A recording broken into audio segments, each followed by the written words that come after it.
どういうことだろう。一体何が。人間たちが容赦なく。人間たち。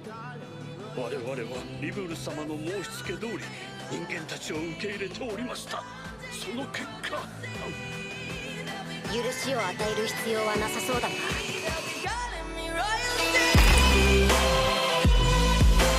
これが証拠ってもんだよ、クレイモン。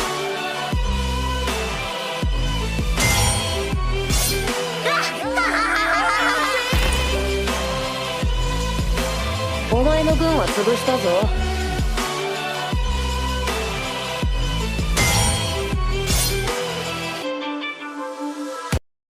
Era um dia como qualquer outro no reino de Bloomund, sem nenhuma ocorrência considerada fora do normal ou que merecesse destaque notável.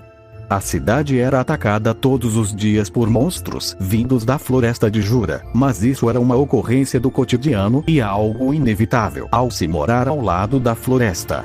Então, por que Bloomund nunca havia tentado invadir a floresta de Jura para se livrar dos monstros e expandir o seu domínio?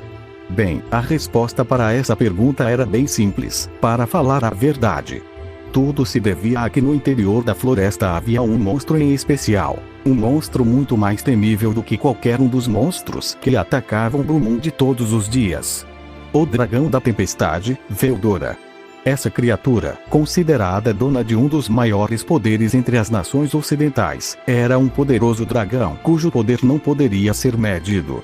Esse poderoso dragão da tempestade já havia destruído cidades inteiras no passado e, mesmo que tivesse sido selado dentro da floresta de Jura, seu poder ainda era temido.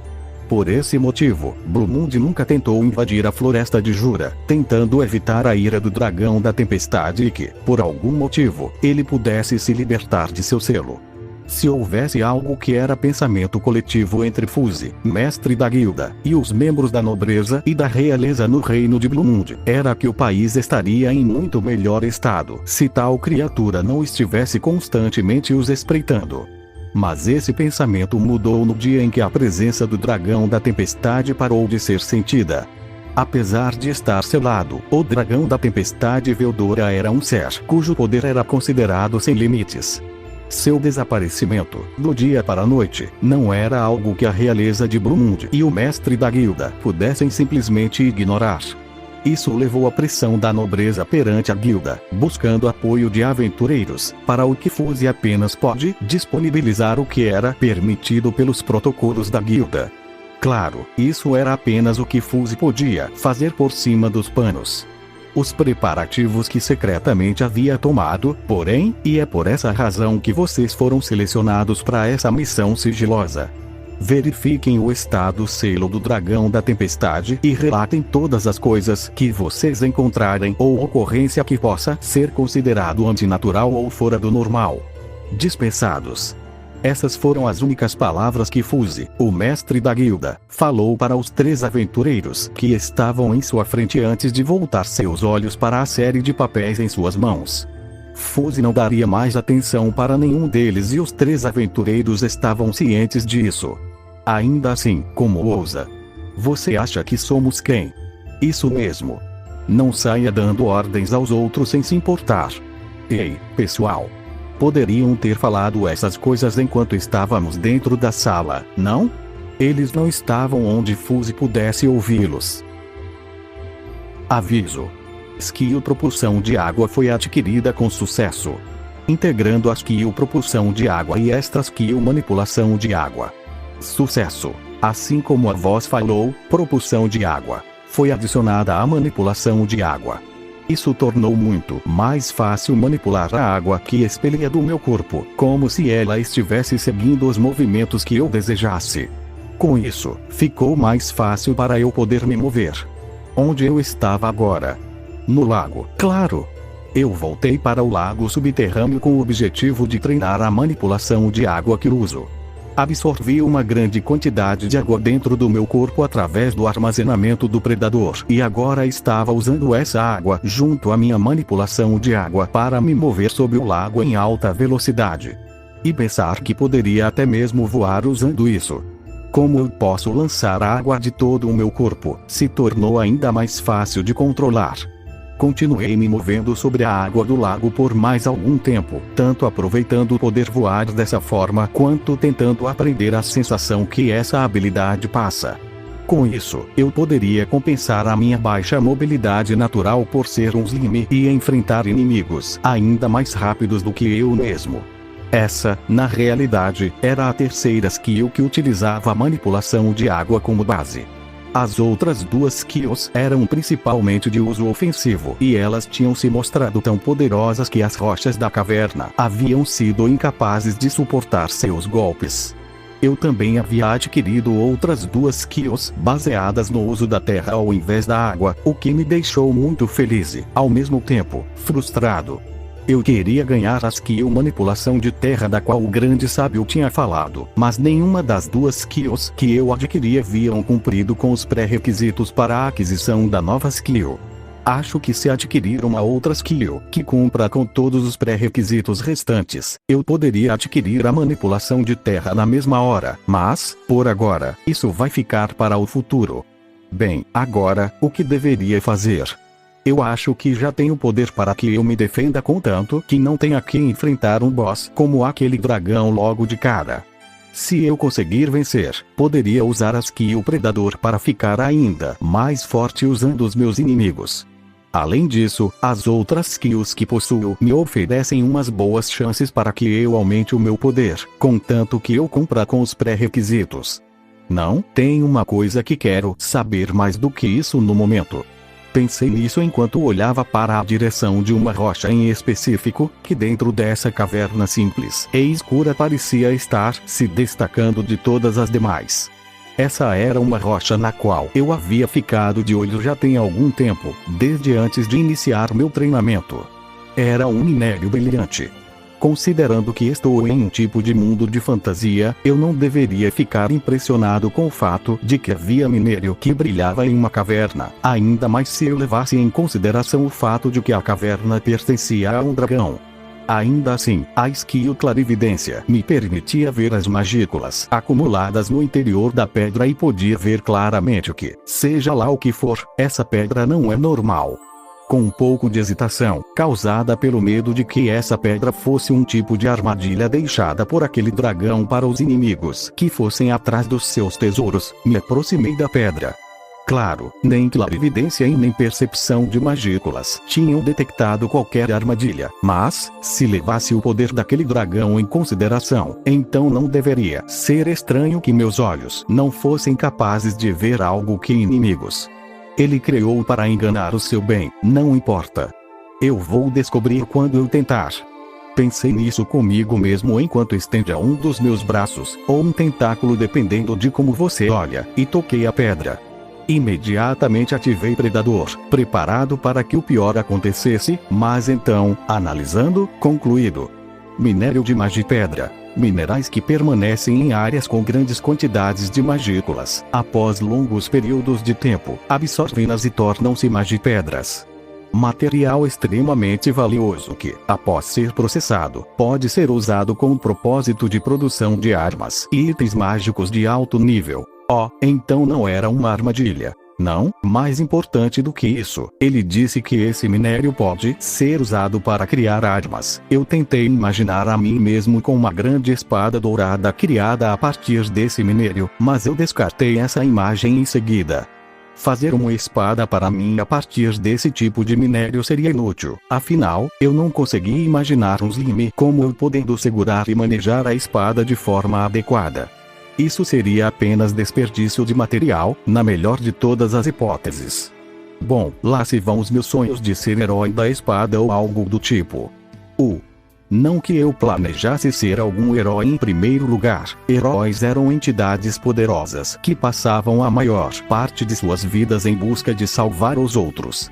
Por mais que o amor e respeito das pessoas ao meu redor não fossem coisas ruins de se obter, o meu objetivo atual era mais algo como viver para mim mesmo. O que tenho em mente está mais perto de ter servos me servindo, dispostos a entregar a vida por um comando meu e destruir reinos apenas para que eles pudessem satisfazer meus caprichos. O que eu quero é algo mais perto de um rei demônio. Imaginei a mim mesmo, um slime, me sentando em um trono negro.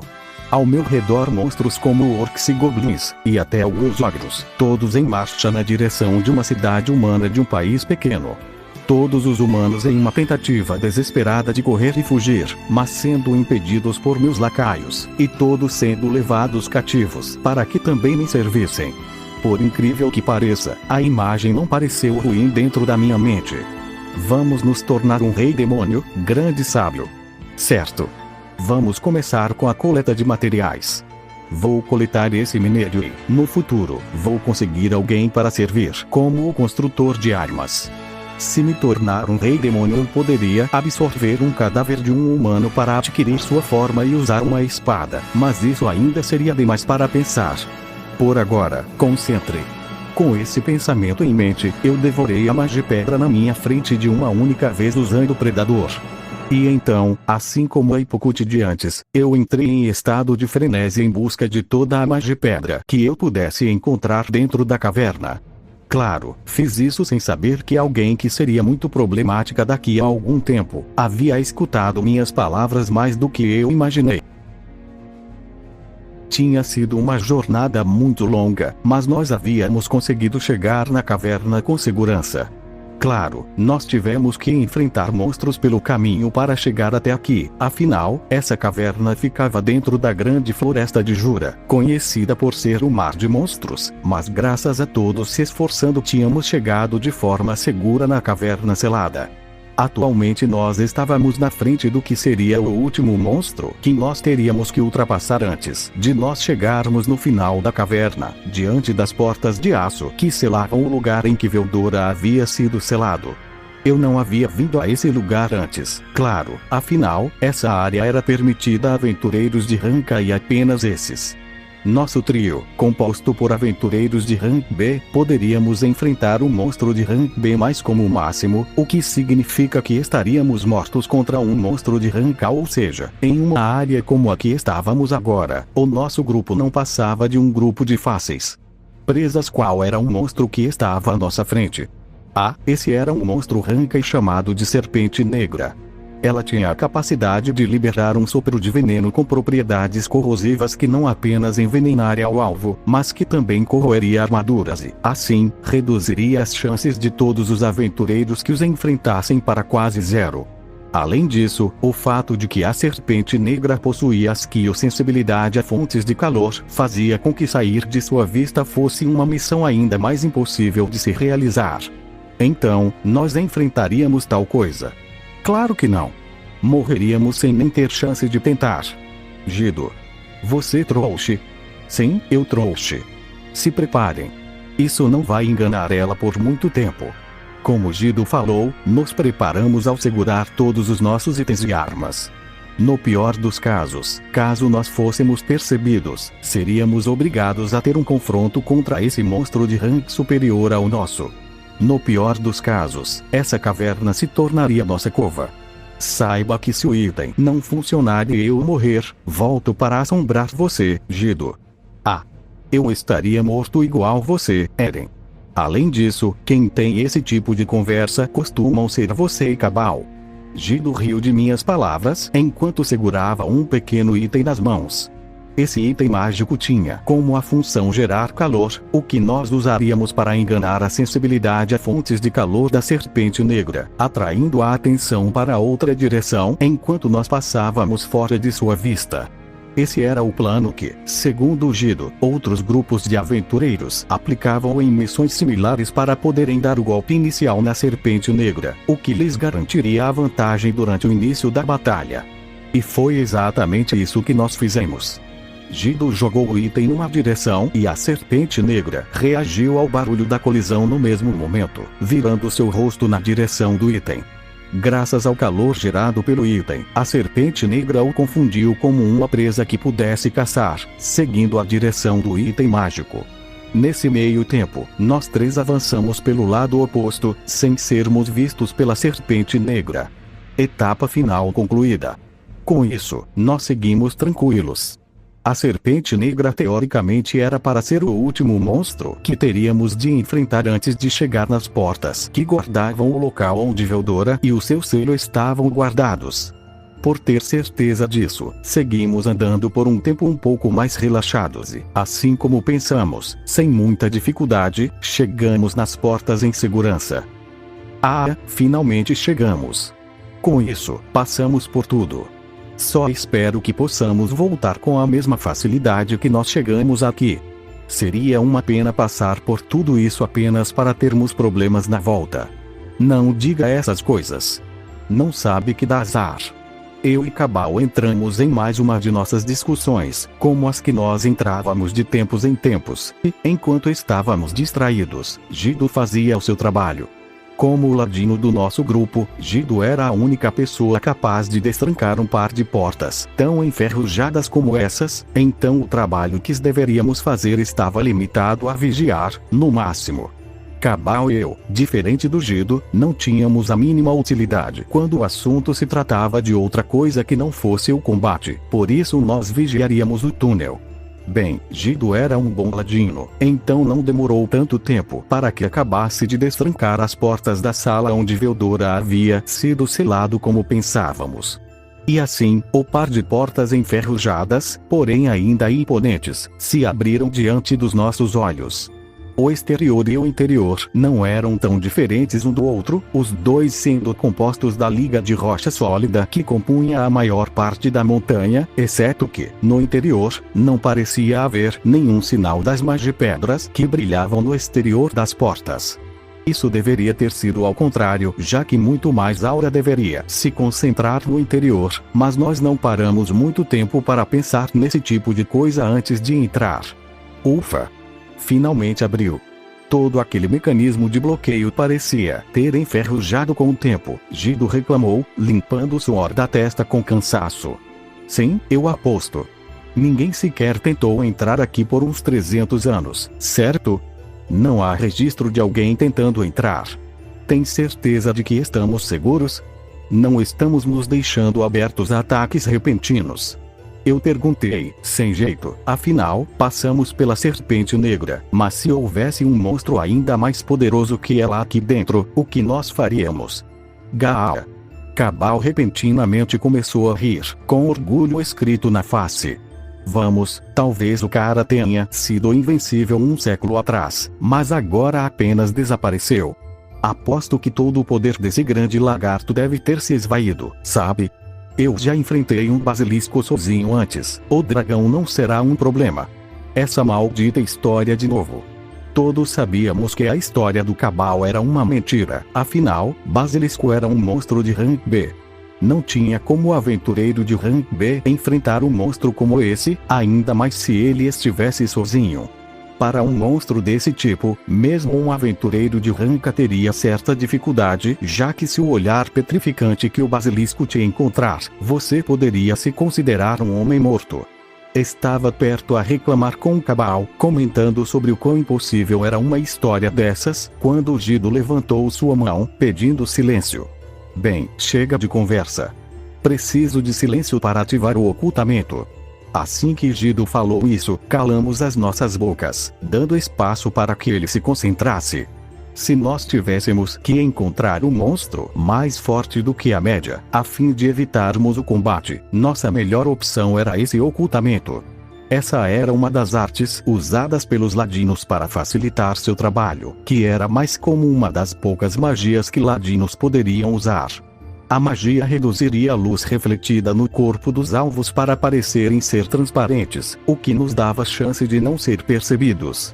Claro, esse tipo de coisa não funcionaria em inimigos como a Serpente Negra, que enxerga usando a sensibilidade a fontes de calor. Bom, seria útil, então Gido acionou a sua magia. Com isso, começamos a andar, fazendo o máximo possível de silêncio para que monstros não nos percebessem. E depois de dar apenas alguns passos, uma sensação forte e arrepiante subiu por minhas costas. Algo vai nos atacar. Eu me virei para gritar para que todos se abaixarem, mas antes que pudesse fazer isso vi a forma como uma figura, se movendo em uma alta velocidade, colidiu repentinamente com o corpo do Gido. A força por trás do impacto havia sido suficiente para derrubar Gido no chão, e quase na mesma hora o ocultamento foi cancelado. Cabal desembainhou sua espada no segundo em que se deu conta do que estava acontecendo, e eu segurei meu cajado com mais firmeza, pronta para apoiá-los com magia para podermos enfrentar o que quer que fosse aquela coisa. Ainda assim, aquilo que vimos quando os nossos olhos encontraram aquele que nos atacava estava além de todas as nossas expectativas. Poyon Slime.